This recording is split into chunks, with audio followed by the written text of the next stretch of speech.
নমস্কার শ্রোতা বন্ধুরা, সন্ধ্যায় গল্পের আসর ইউটিউব চ্যানেলে তোমাদের সবাইকে স্বাগত। আজকের গল্প তখন তোমার 21 বছর বোধ হয়। কলমে দেবিকা সাহা। মেসেজ মনে পড়ছে না, তাই না? পকেট থেকে নিজের ফোনটা বের করে রিদ্ধির মুখের সামনে ধরল জিৎ। আমি এই মেসেজটার কথা বলছি, এবার নিশ্চয়ই তোর মনে পড়ছে। তা তোর এইরকম শুভাকাঙ্ক্ষী আর ভালোবাসার মানুষ আর কতজন আছে, যাদের থেকে উইশ পেয়ে তোর এতটাই ভালো লাগলো যে ডিরেক্ট পেজে শেয়ার করে দিলি? দেখ একবার তোকে তোর বাকি ফ্যান ফলোয়ার্সরা কী বলছে এই স্পেশাল মেসেজটাকে নিয়ে। রিথে আবার ফোনের দিকে তাকালো।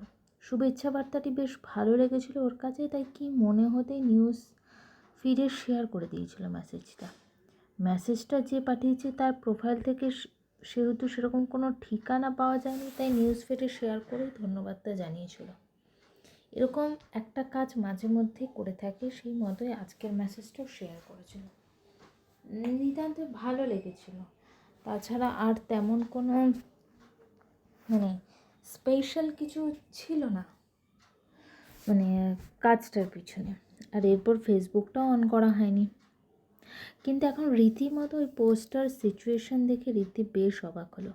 এই কয়েক ঘন্টায় লাখের ওপর রিয়াক্ট এসেছে পোস্টটাতে, তার সঙ্গে শেয়ার কমেন্ট। বেশিরভাগ তো এটাই বলতে চাইছে যে এটা নাকি ঋদ্ধির জীবনের সত্যিকারের ভালোবাসার মানুষের থেকে পাওয়া উইশ। তাই তো গায়িকা এত আনন্দের সাথে পোস্টার শেয়ার করেছে। ঋদ্ধির পার্সোনাল লাইফ নিয়ে ওর ফলোয়ার্স মহলে এমনি অনেক উৎসাহ, আর এই ব্যাপারে কোনো কথাই ঋদ্ধি কখনো বলেনি। তাই এই রকম একটা পোস্ট দেখে সেটা প্রায় ঝড়ের গতিতে ভাইরাল হয়েছে। এইসব নিউজ কভার হতে খুব একটা সময় লাগে না, ঋদ্ধির ক্ষেত্রেও এমনটাই হয়েছে। এইসব কি? অবাক চোখে জিতের দিকে তাকিয়ে নিজেকেই প্রশ্ন করল ঋদ্ধি। সেটা তো তুই বলবি, এসব কি? কি মনে হতেই ফেসবুকটা খুলতেই চোখ কপালে সমর।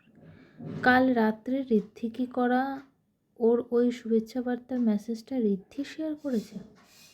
আর এর থেকেও বেশি অবাক হলো পোস্টটা নিয়ে লোকজনের মধ্যে তৈরি হওয়া গসিপটা নিয়ে। এটা সৌম্যর একটা ফেক অ্যাকাউন্ট। ওর নিজের অ্যাকাউন্ট থেকে কখনোই ঋদ্ধিকে মেসেজ করার সাহসটা দেখাতে পারেনি সৌম্য। ওর নামটা দেখলেই ঋদ্ধি যে মেসেজ সিন করবে না সেটা নিয়ে একদমই নিশ্চিন্ত ছিল সৌম্য। তাই বিগত কয়েক বছর ধরে এভাবেই নিজের প্রিয়তমাকে জন্মদিনের শুভেচ্ছা পাঠাতো সৌম্য। আর যাই হোক, ঋদ্ধি তো মেসেজটা সিন করবে।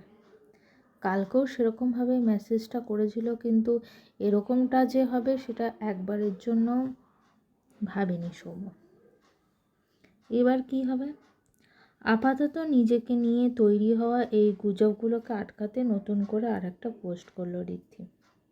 ফেসবুক পেজে যতটা সম্ভব বুঝিয়ে বলার চেষ্টা করলে এটা সম্পূর্ণরূপেই ভুল। আসলে লোকটার উইশটা ঋদ্ধির ভালো লেগেছিল বলেই পোস্ট করেছে। সেটা নিয়ে যদি গায়িকার পার্সোনাল লাইফকে জড়ানো হয় সেটা নিতান্তই তাহলে একটা গল্প।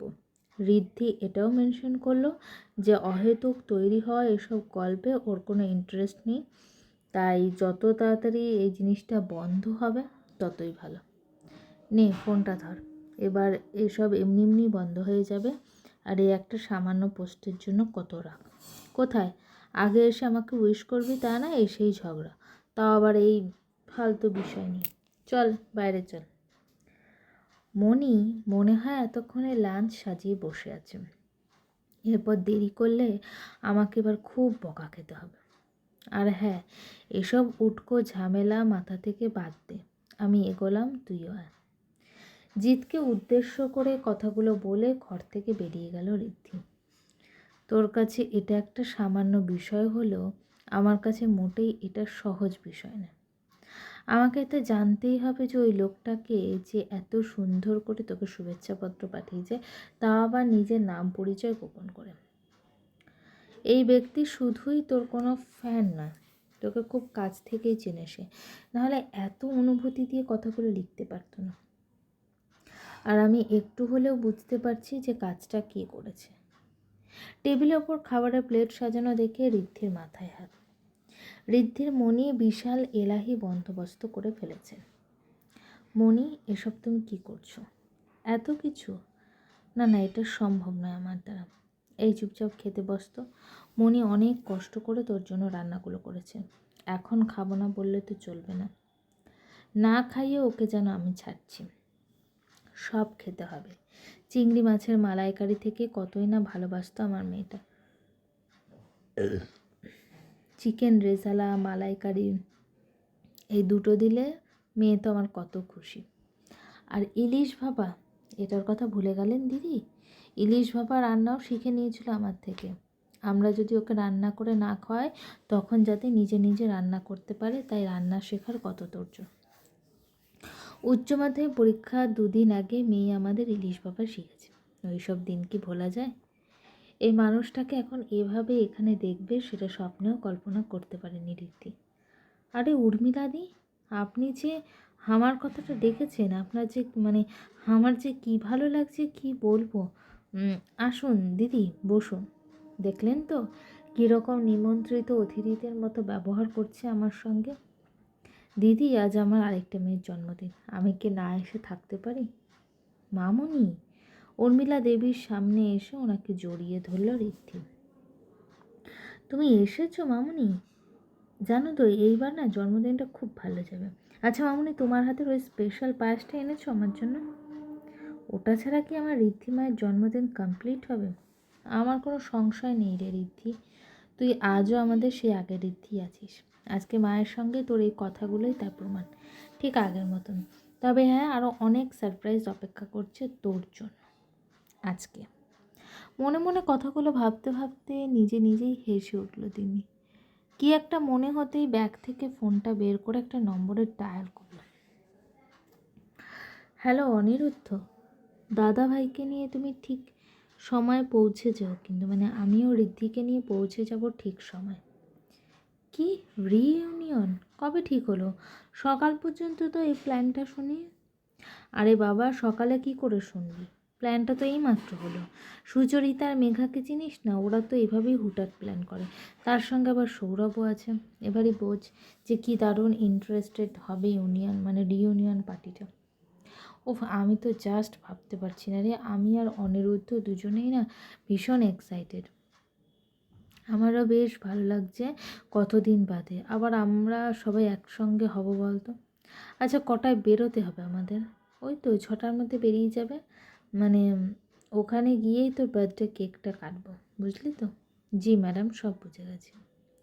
আচ্ছা চল, তুই এবার খেয়ে নে। আর আমি দেখি জিৎ আবার কোথায় গেল। এই ছেলেটাও না আজকাল কী যে করে, কিছুই বুঝে উঠতে পারি না। না বলে আবার কোথায় না কোথায় চলে গেল। কথাগুলো ভাবতে ভাবতেই ছাদের দিকে এগিয়ে গেল ঋদ্ধি।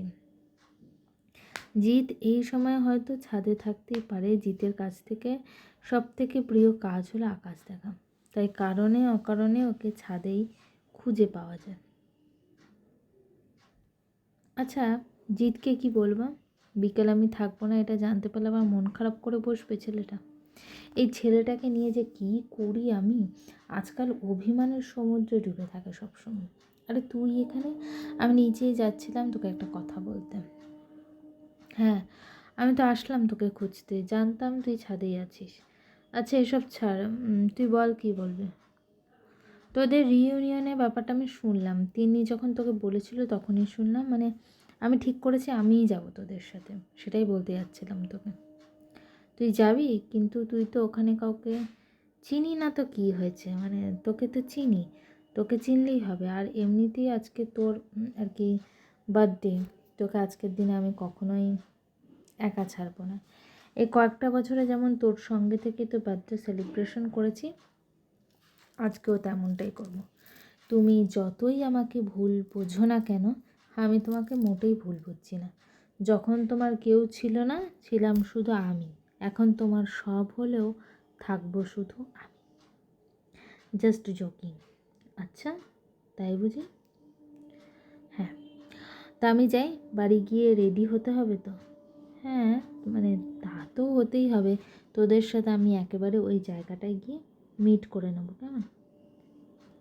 আচ্ছা, আমাকে অ্যাড্রেসটা SMS করে দিস, এলাম আমি। জিতের চলে যাওয়ার দিকে তাকিয়ে একটা দীর্ঘশ্বাস ফেলল ঋদ্ধি। এরকম অদ্ভুত ব্যাপার করছে কেন ছেলেটা? কী বোঝাতে চাইছে ও? যদি এই প্রশ্নগুলোর তেমন কোনো সদুত্তর পেল না ঋদ্ধি কোনো। ঋদ্ধির সেই মুহূর্তে তো পেল না। সাদা রঙের ডিজাইনার শাড়িটার সঙ্গে হালকা অক্সিডাইজের গয়নাতে বেশ ভালোই মানিয়েছে ঋদ্ধি। নিজেকে আরও একবার আয়নার সামনে দেখতে গিয়েও কি একটা কারণে যেন থেমে গেল এটা। মনটা মাঝে মাঝে একটু বেশি রকমই অবাধ্য হয়ে যায়। কখনো কখনো মনে হয় নিজের না, বরং উল্টো দিকের মানুষটার চোখ দিয়েই আমরা চিনে নিই নিজেকে। এমনও তো একটা দিন আসতে পারত যেদিন তোমার চোখে আমি নিজেকে নতুন করে চিনতাম। এরকম দিন কি কখনো আসবে না সৌম্যদা? অজান্তেই এলোমেলো অনেক রকম প্রশ্ন এসে ভিড় করলো ঋদ্ধির মনে। হঠাৎ করে ফোনটা বেজে ওঠে। আপাতত এই উড়ো চিঠির প্রশ্ন বিচিত্রাকে মনের মধ্যে রেখে দিয়ে বাস্তবের মাটিতে এসে দাঁড়ালো ঋদ্ধি। হ্যাঁ, যা ভেবেছিল ঠিক তাই, তিনিই ফোন করছে। তার মানে ও রেডি, ঋদ্ধির হয়েছে কিনা এটা জানতেই ফোন করেছে। অনেকটা দেরি হয়ে গেছে। কথাটা ভাবতে ভাবতে একবার ঘড়ির দিকে তাকালাম। এটা ঘড়ির কাঁটাটা সাতের ঘরকে ইঙ্গিত করছে। ওরে বাবা, এতটা দেরি হয়ে গেল! এবার তো বেরোতেই হবে, নাহলে তিন্নি ম্যাডামের হাত থেকে আমার রক্ষে নেই। আচ্ছা, আমি পার্টিতে যাচ্ছি শুনলে ঋদ্ধি যদি না আসতে চায়? কিন্তু এই পার্টিটা তো আমার থেকেও বেশি ওর কাছে ইম্পর্টেন্ট। আমি চাই না আমার জন্য ওর আজকের এই বিশেষ দিনটা নষ্ট হোক। তিন্নিকে বারবার বললাম যে আমার এখানে আসার দরকার নেই, তোরাই মজা কর নিজেদের মতন করে। তা সে শুনলে তো আমার কথা? সেই জেদ করে রাজি করিয়েই ছিল। যদিও বা আমারও যে ইচ্ছা একদম ছিল না এ কথা বলতে পারবো না। সুপ্ত মনের কোথাও গিয়ে আমারও মন চায় তোকে প্রাণ ভরে দেখতে। কাছে না পাই, পাশে দেখতে পাওয়ার কামনা তো করতেই পারি। আমি জানি এই অধিকারটুকুও তুই আমায় দিবি না, তবে হ্যাঁ, এটুকু অধিকার আমি নিজেই নিয়ে নেব নিজের জন্য। আচ্ছা, তুই কি জানিস আমি আর যাচ্ছি বলে? হয়তো না, জানলে তো তুই এই পার্টিতে আসতে রাজি হতিস না। কথাটা ভাবতেই একটা দীর্ঘশ্বাসের রেখা বেরিয়ে এলো সৌম্যর মুখ থেকে। চেনা চেনা মুখগুলোর অচেনা আদলে আজ নিজেকে বড্ড বেশি অপরিচিত মনে হচ্ছে ঋদ্ধি। না, 5টা বছর মানে সত্যি অনেকটা সময়, অনেকগুলো দিন, অনেকগুলো সপ্তাহ, মাসের তফাতে পরিবর্তনটা আসে বই। কলেজের সব থেকে চঞ্চল মেয়েটাকে এভাবে এত গম্ভীর মুখে আগে কখনো দেখেনি ঋদ্ধির বন্ধুরা। অবশ্য দেখেনি বলে ভুল হবে, টিভির পর্দায় বা যে কোনো স্টেজ শোতে ঋদ্ধি নিজের মধ্যে যতটা সম্ভব কাঠিন্য বজায় রাখার চেষ্টা করে। তবে সামনাসামনি ঋদ্ধিকে এভাবে কখনো দেখেনি। রেশমি আর ঐশী তো ঋদ্ধিকে বলেই বসলো যে তাদের নাকি ওই কলেজের বন্ধু ঋদ্ধিই ভালো ছিল। এত গম্ভীর সমৃদ্ধির সঙ্গে নাকি প্রাণ খুলে গল্প করা যায় না। মুশকিল আসান, সৃঞ্জয় আর মৃণাল আবার এই সমস্যার খুব সুন্দর একটা সমাধানও দিয়ে দিয়েছে ইতিমধ্যে। গল্পটা কেমন লাগলো অবশ্যই কমেন্ট করে জানিও। আর আমার চ্যানেলে গল্পগুলো যদি তোমাদের ভালো লেগে থাকে, চ্যানেলটিকে সাবস্ক্রাইব করে পাশে থাকো।